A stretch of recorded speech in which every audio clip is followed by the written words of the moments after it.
Going on, my friends? Welcome to your seat at the table. This is Star Wars from West End Games, a gaming adventure called Planet of the Mists. And I'm Rick the Fat Man, and we will take a little preview of this particular module. This is one I remember playing or running.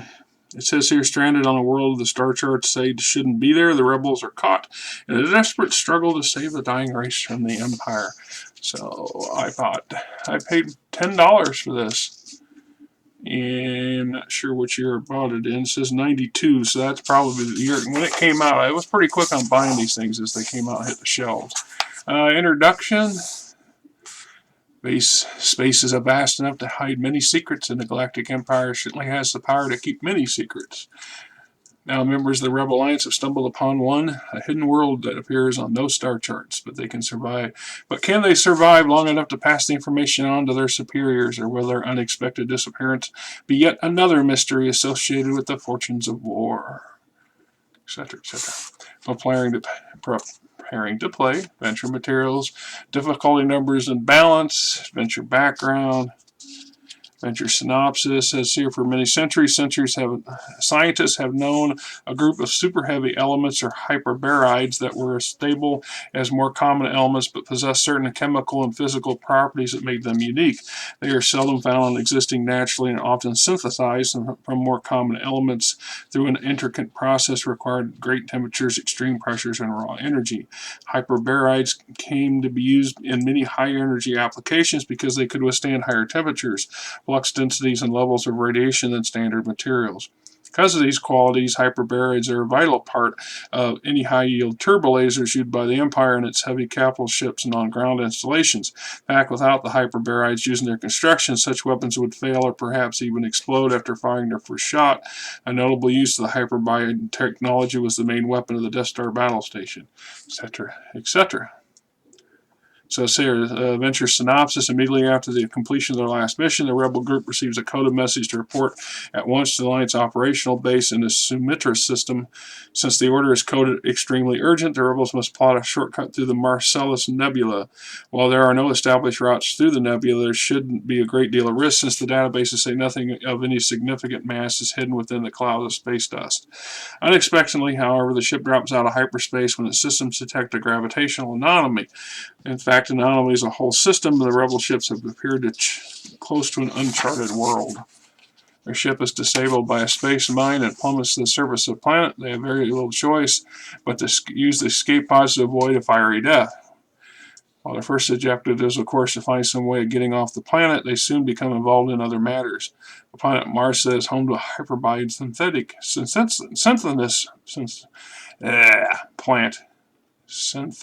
plant. They discover that not only are the employees of the planet being forced to work against their will, requiring a substantial security force, but the toxic discharge of the planet is steadily destroying the ecology of the planet, endangering the future of a sentient reptilian race known as the Sakat. Planet is the only place on the planet where the rebels might possibly find passage off planet, and it's unlikely a managing director is just going to offer the ragtag strangers and rebels at that free passage. Much more for likely he'll offer them a lifelong employment plan, etc. So you kind of get the drift, right? So anyway, here's our planetary log. The planet's a humid swamp, terrestrial, type 1. The temperatures are hot. Terrain is ocean with swampy islands, constant daylight. Length of the year is 340 days, etc., etc. Starport is a standard class. Population roughly 1,600. Government is corporate or tribal. World summary. Planet of the Mist adventure script. Episode 1. Welcome to Marca. It says start the adventure. Hand out the copies of the adventure script. Encounter. There's not supposed to be anything here, Jim. The adventure opens, the rebels find their ships unexpectedly drop back into real space when their sensors detect a large mass in their path. Mass is in fact a planet. Yeah, it's a good reason to, have a problem. And, like I said, the ship goes down. Keep in mind, this might be awkward if the player characters are very attached to the ship, their normal ship of choice. So if you were ever, as a GM, and had an extended campaign going, and you're looking for an opportunity to divest your players of some unneeded equipment, gear, spare parts, spare droids, the ship, it's just kind of an adventure that plays into that, because the ship is a casualty right away. There's no, I would suppose it would take some extremely high rolls and luck, burning up some force points to salvage the ship, to keep, let's say, causing it to crash land so it can potentially be repaired and recovered, as opposed to completely disintegrating in the atmosphere. But that's up to the player, or the game master and the player, and how you're going to run things. Excuse me there. So I know from past experience, and myself included when I play Star Wars, that it's often easy to become attached to your version of the Millennium Falcon. So unless you're Han Solo, or perhaps have Luke Skywalker on board, or some of the equivalent thereof, you might likely to be finding yourself in the need of a new ship. Going down, it says, read aloud. A long time ago, in a galaxy far, far away, the galactic civil war rages on. As the evil galactic empire tightens its grip on millions of star systems under its sway, the rebel alliance continues to grow in power and influence. Bloody terrorists. A group of rebel heroes is returning from a successful hit-and-run mission when they are summoned to an urgent meeting. Of course, takes them through the Merciless Nebula, where they learn the galaxy is large enough to contain many secrets that are interesting on it. Alright. So, the rebels try to call for help. Send a distress signal, the areas will be bombarded by thick static. Any character making a very easy knowledge roll will know the standard equipment frequency around the planet is being jammed. To the pods. Right? So the ship crash lands. There's a crew map of the region. So the local Siket tribe seat, your landing site, or crash site, hyperbolic synthesis plant. Crash landing, as of course you can do. Empire's got the security force. Cut away to the hyperbolic synthesis plant. It says, read aloud. The ship systems are a mess, that being downright generous. And that is Frankie, the rescue kitty, who that is going to become a pest. Get on the table again, Frankie, and you'll be outside the door. I'm not having you. She will walk across that keyboard and cause undue chaos. She just wants attention. And she gets attention all day long. She got toys everywhere. We're constantly playing with her. She's constantly harassing the other cat. Sometimes the other way around. So it's not like she's lacking from attention. Alright, where was I? Very best you can expect is a controlled crash. Hopefully you can walk away from, but lateral thruster control.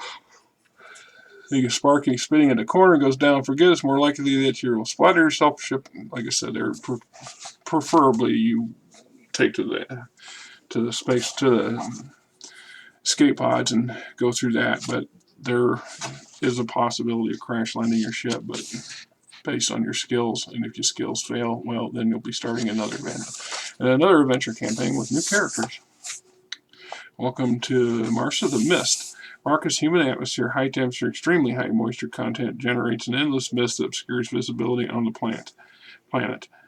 With exception of the area immediately around. Okay, Frankie. I told you I'm not letting you step up there, because you'll step right on the damn keyboard. We've been down this road, so you were being good. Then you decided to get antsy, so go out there and be antsy.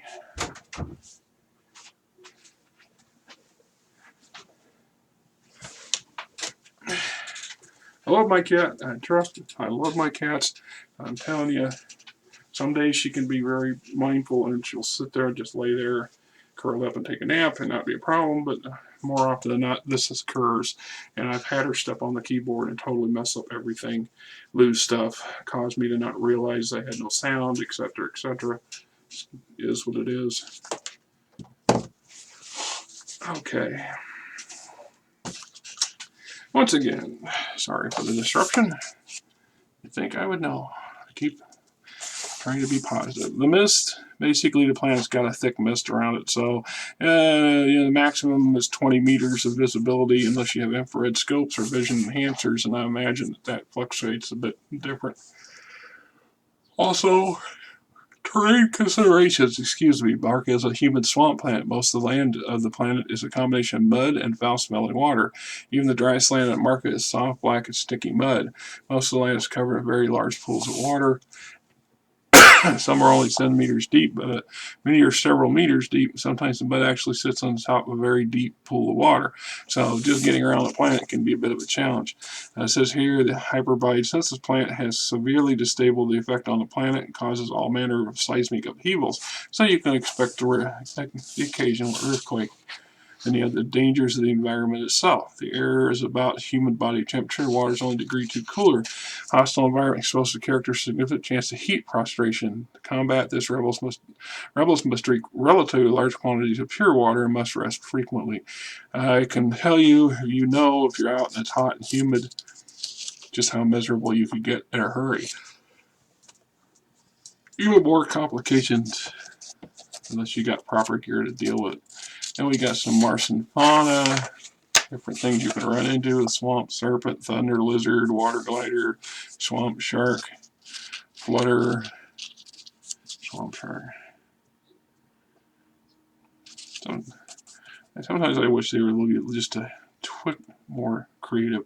You could use all the descriptions of a shark and avoid the term shark, and something like, a flutterer here that makes more appropriate. Anyway, the sunless sea. Modify the following descriptions depending on whether the rebels used escape pods or came down in a ship. As you open the airlock, you stick your head out. You feel like you're looking into a steam bath. In a couple of minutes, you feel your clothes starting to stick to your skin. There's a light almost equivalent to twilight around you. You can't see a distinct source. The light seems to come evenly from the entire sky. Gray-white clouds bill around you. You can't see more than 20 meters of that.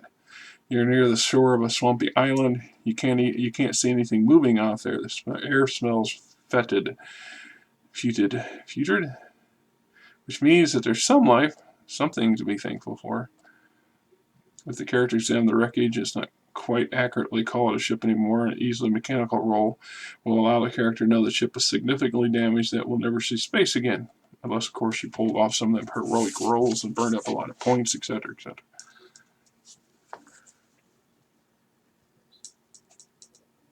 Darn it.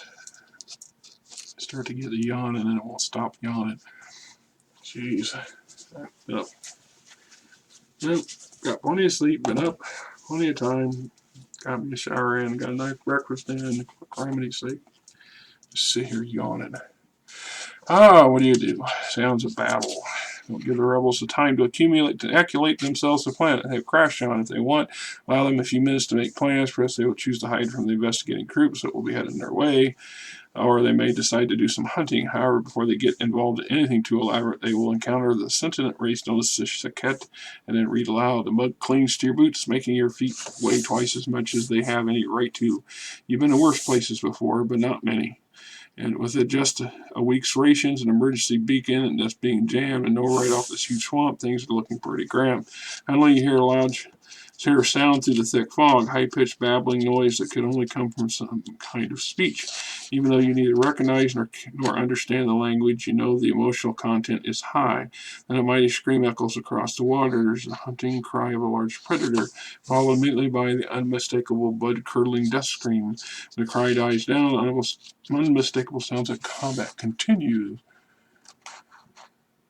You stumble upon something serious. It looks like there are 5 small bipedal creatures locked in battle with an equal number of 2-meter-long carnivorous lizards.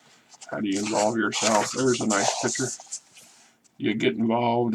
Of course you do. And here's the information on the Saket, this likely fellow species, and Hisset, the leader of the hunting party. What's going on here? Encounter the welcoming committee. Whilst timed managing director of the hyperbide synthesis plant has dispatched several Imperial Army swamp troopers and repulsor scouts to investigate the crash landing. There are 8 Imperial swamp troopers and 2 repulsor scouts. So here's your cutaway and stats for your swamp trooper. Not to be confused with a stormtrooper version. So this is the Imperial Army guys. The second rank in here, after a repulsor Becker Hauser Scout and the pilots getting together with your newfound alien friend, troubleshooting, counter meeting the tribe, dealing with the situation, escaping it, overcoming it, getting away from it, killing everybody, whatever it takes. You and Hisset, the surviving Saket, head off to their little tribe, and everybody have a powwow and get together, get to know each other. Trial by challenge. So, she who speaks finds Hisset's belief that the rebels are some kind of divine aid highly offensive. She decides that it's about time to do something about Hisset. Apparently, there's competition within the tribe. The local shaman decides the best thing is to call a challenge. Angels are you. People use death machine harm Saket. Pretend to turn the rest of the tribe hissing into a made-up alien language. Turn to the rest of the tribe. Yeah. So anyway, some kind of challenge. Are you up to it? What are our options?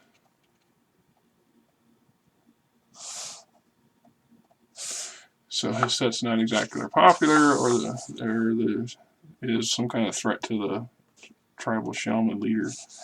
Rebels should realize they're in a trap. A few ways out, certain refuse to participate, then they'll receive neither information or help. Other options include intimidation.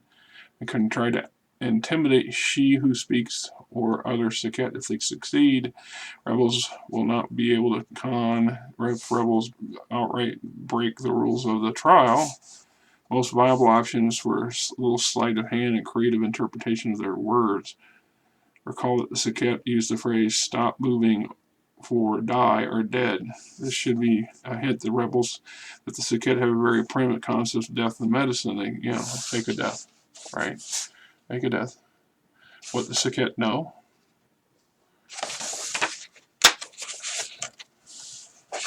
Episode 2, The Death Machine. The summary, the rebels get their first glimpse of the hyperbite synthesis station. It's obvious that they want to get off planet. The station is the only place to get a ship. They encounter assassin droids, Imperial swamp troopers, and the battle for escape. And the fate of the planet may soon be underway. Encounter the clouds part. Said, whether or not the rebels have gained a cooperation together, they should realize that they have to explore further if they ever want to get off Marca. They're at least partially successful. By now, you had the encounter with the swamp trooper, so you know the Imperial presence is on a planet somewhere. That implies there's a base somewhere, or a ship somewhere. Hence, go find the base. Not too hard. If you've managed to win over the Saket, they will help you find a base quicker. Weather conditions seems to change, gentle wind on your face, it seems hotter, somehow drier. Distance with air, you can see a little further.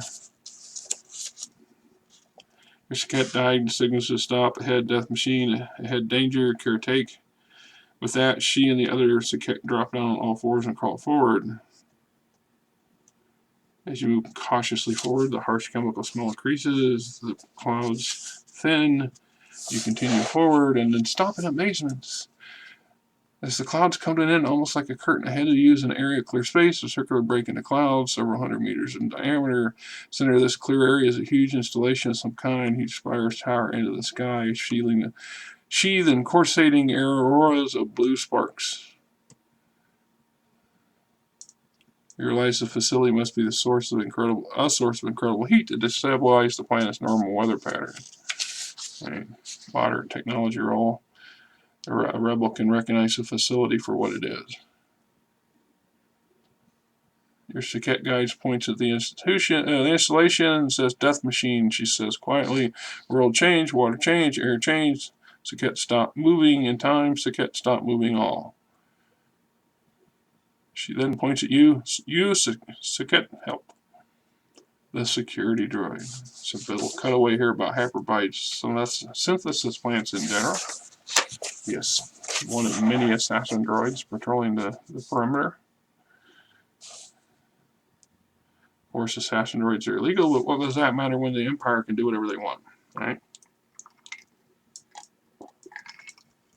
I think it says there's 6 or 8 of these things, maybe 10, and they patrol in distance so every 15 minutes before another one starts to arrive. Once you engage in an encounter with one of these things, if you don't shut it down very quickly, they start piling in on you.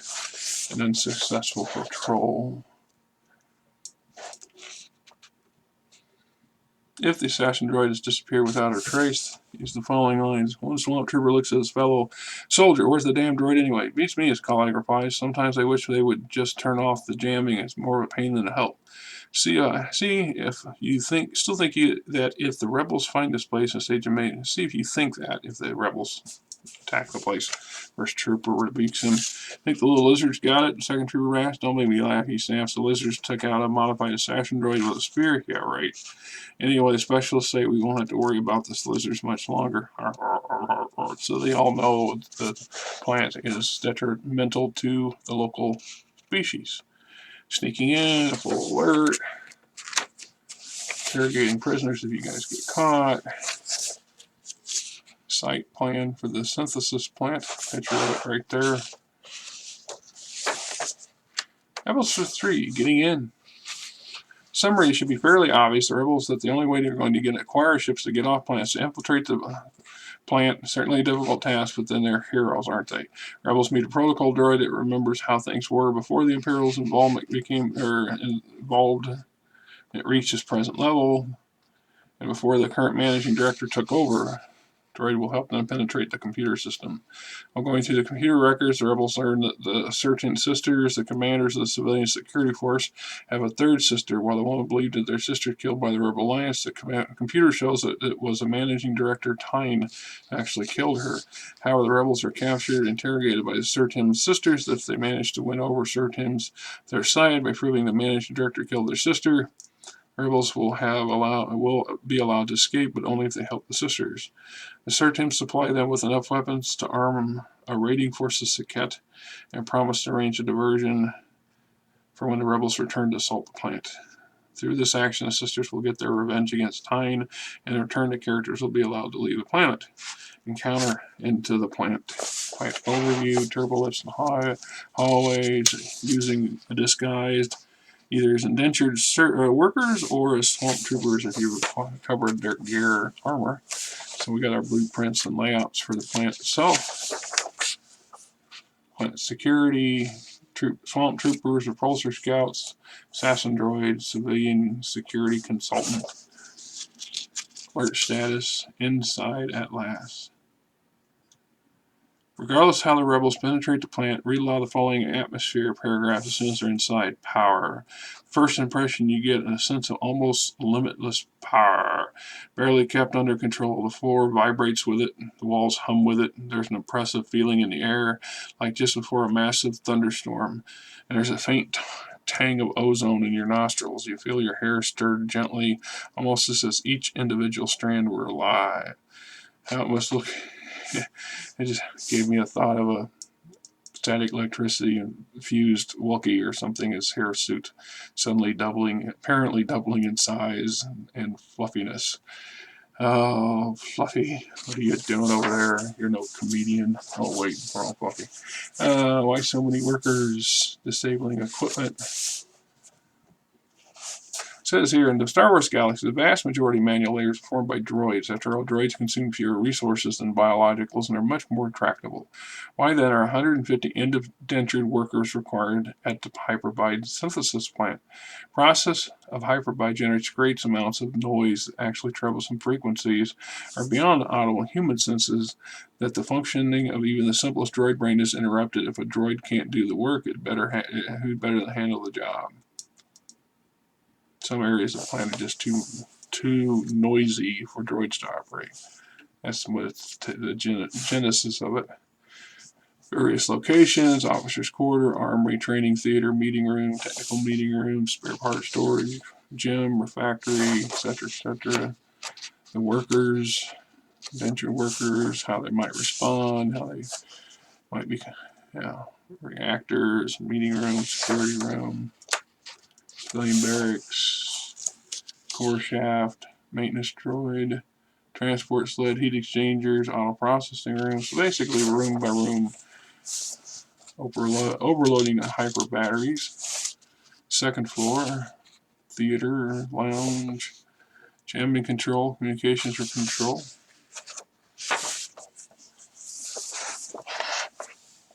Why the jamming works. Astromech droid, keeping Tyne alive.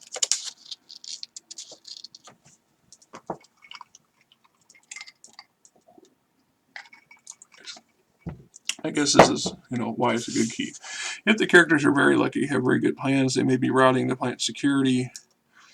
It's vital to keep Tyne alive until episode 4, the final battle, because he is the central villain. His entrance should be saved for the dramatic conclusion of the adventure. However, Tyne's reputation should be enough to intimidate all the workers, troops, even the Surtim sisters. They believe him to be a strange sorcerer with powers of evil beyond understanding. He should strike fear into the hearts of everyone at the planet. So is he force sensitive? I have to look at his blueprint when we get to his character sheet, see what he's going on there. At Tyne's office, encounter the protocol droid. Lieutenant's voice sounds from behind you. Oh dear, I wouldn't go that way if I were you. There's no escape. Beaker's 3PO droid looks very much like the worst for wear. This is This is M3POC, or M3POC, a protocol droid who has been working here since the plant was commissioned. There's the Centerm sisters. What the droid saw. What did the droid see? File number, blah. That's the third twin, or the triplet that Tyne killed. Counter caught, Tyne's background, counter interrogation, convincing the sisters, maybe letting them know that their employer or boss has killed their sister. Bad timing, into action, freedom, getting off the planet. Options are Tyne in starfighter who has no hyperdrive. So that kind of negates that. Gets you in space, but that's it. Space bar or personal transport. So there's a couple vessels open. Final battle. Episode 4, the final battle.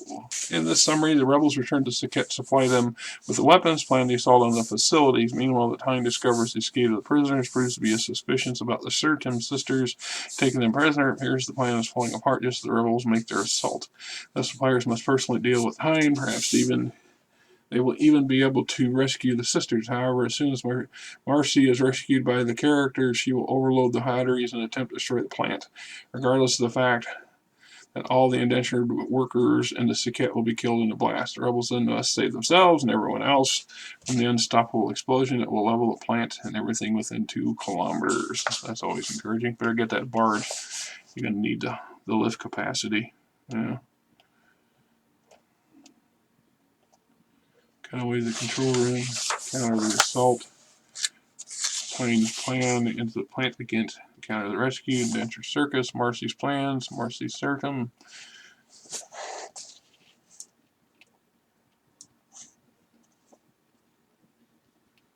Says here the civilian security personnel will help the rebels rescue Marcy. On the way to the detention cells area 27, they encounter 4 troops in the hallway. Cut away, Marcy Surtim, the final confrontation, getting out alive. Flying through the minefield, epilogue, rewards, and finally the roll the credits. Alright, let's see. Hazette, the Surtim sisters, managing director, voice, Tyne. Yeah, he's got some force skills. Control 3 dice, sense 2 dice, alter 3 dice, on dark side points is 5. Retired Imperial Naval Admiral, Tyne was a student of the Force under Darth Vader himself that killed the previous managing director of the plant and took over his position. Alright. So he's got some dark sides, some Force skills. There you go. And we have Planets of the Mist, Star Wars, an adventure worthy of your time. Until next time, this is Rick, and this is your seat at the table.